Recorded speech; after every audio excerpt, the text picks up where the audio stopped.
এ যেন ঈদের আবরণে এক আনন্দ ছায়া, যে আনন্দ ছায়া ছিল নির্বাচনকে ঘিরে। গেল প্রায় এক দশকেরও বেশি সময় ধরে বাংলাদেশের রাজনীতিতে তেমন আনন্দপূর্ণ নির্বাচন লক্ষ্য করা না গেলেও এবার ত্রয়োদশ জাতীয় সংসদ নির্বাচন যেন ছিল অনেকের কাছে আনন্দের অন্যতম কারণ।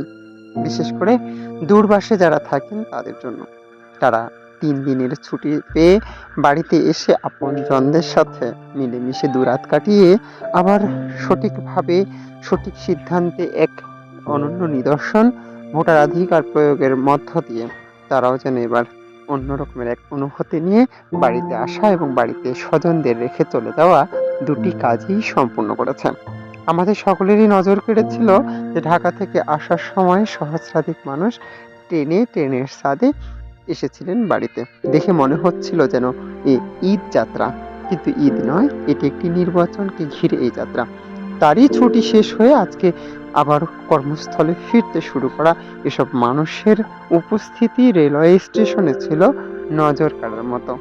আমরা কাছ থেকে দেখেছি নারীর টানে বাড়ি ফেরা মানুষের আবার ব্যস্ত হয়ে পড়ার জন্য শহরে ফিরে যাওয়ার চিত্র।